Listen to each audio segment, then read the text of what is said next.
जय गुरु जी। शुक्राना गुरु जी, आपका अनंतम अनंतम शुक्राना गुरु जी और संगत जी। मैं अपना शुक्राना सत्संग मंत्र जाप से शुरू करती हूँ। ओम नमः शिवाय, शिव जी सदा सहाय। ओम नमः शिवाय, गुरु जी सदा सहाय।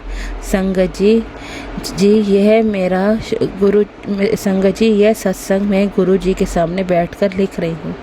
संगत जी 6 जुलाई वाले दिन मैं गुरु जी को बोल रही थी, गुरु जी कल आपका बर्थडे है, गुरु जी हमसे अपनी सेवा आप लेना। और कहा गुरु जी आपने तो अपनी दोनों बेटियों यानी मैं और मेरी दीदी को किसी सत्संग में नहीं बुलाया। गुरुजी मेरा बहुत मन है आपके सत्संग में जाने का। उन दिनों इंस्टाग्राम पर भी गुरुजी के बर्थडे की वीडियोस आ रही थी, जिन्हें देखकर मैं बहुत खुश हो रही थी और गुरुजी को बोल रही थी, गुरुजी मुझे भी आपके ऐसे वाला सत्संग जो बहुत बड़ा मनाया जाता है वहाँ जाने का बहुत मन है, मगर हमें किसी ने नहीं बुलाया। संगत जी मैंने अपनी दीदी से पूछा, दीदी आपको किसी सत्संग का इनविटेशन आया है? उन्होंने कहा नहीं, पर मैं कल आऊँगी और हम छोटा सा सत्संग भी कर लेंगे और कड़ा प्रसाद का भोग भी लगा देंगे। संगत जी 3 जुलाई को मेरी दीदी का जन्मदिन था। उन्होंने कहा हम सत्संग करके कहीं घूमने चले जाएंगे, सारी फैमिली। संगत जी थोड़े दिन पहले मेरी दीदी पार्लर में कुर्सी से गिर गई, जिसकी वजह से उनके सर पर और हाथ में चोट आई। संगत जी मगर वो जिस तरह कुर्सी से गिरी, गुरु जी ने हाथ देकर बचाया।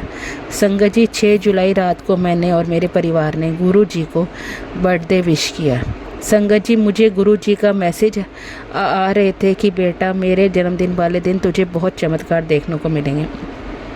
संगत जी 6 तारीख रात 12 बजे जब मैंने गुरु जी को विश किया तो मेरी खुशी का कोई ठिकाना नहीं था। संगत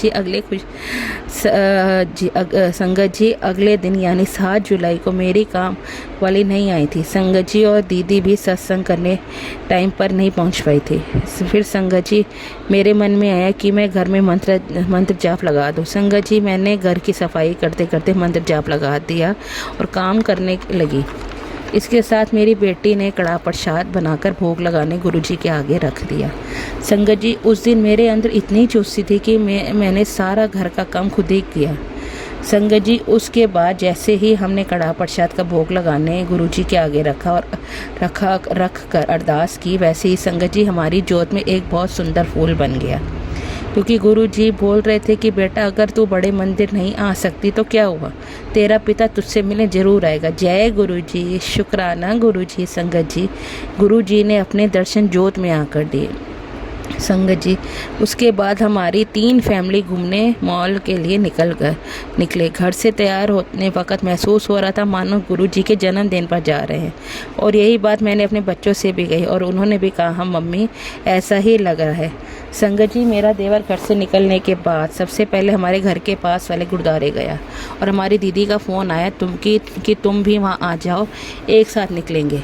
संगत जी मेरे अंकल जी ने अपनी कार गुरुद्वारे के पास ले गए। संगत जी वहाँ जाकर पता चला कि गुरुद्वारे के लंगर हॉल में गुरु जी का सत्संग हो रहा है। संगत जी जब मेरी दीदी ने मुझे बोला तो मैं हैरान हो गई। संगत जी वैसा ही ग्रैंड सत्संग जैसे मैं गुरुद्वारे में गुरु जी को बोल रही थी। मेरी खुशी का कोई ठिकाना ना रहा। वहाँ पर अंदर जाकर गुरुजी के स्वरूप को देखकर मैं हंसते और मन ही मन गुरुजी को कहने लगी, गुरुजी आपने तो चमत्कार कर दिखाया। संगत जी वहाँ पर गुरुजी का सफ़ेद चोले वाला स्वरूप, त्रिमूर्त वाला स्वरूप और नीले चोले वाला स्वरूप लगा हुआ था। संगत जी मुझे इतनी खुशी हुई कि मैं आपको बता नहीं सकती। संगत जी वो जो संगत सत्संग करा रही थी हम उन्हें नहीं जानते थे, फिर भी उन्होंने हमारे सारे परिवार के लिए जल प्रसाद दिया। जय गुरु जी, शुक्राना गुरु जी, आपका अनंतम शुक्राना गुरु जी। आपने अपनी बेटियों का दिल रखा और उन्हें अपने सत्संग में बुलाया। Thank you Gurupa, love you Gurupa. इसी के साथ मैं अपनी वाणी को विराम देती हूँ और अगले सत्संग की तैयारी करती हूँ। और अपना सत्संग मंत्र जाप से समाप्त करती हूँ। ओम नमः शिवाय, शिव जी सदा सहाय। ओम नमः शिवाय, गुरु जी सदा सहाय। जय गुरु ji, love you guru ji, love you Gurupal, love you.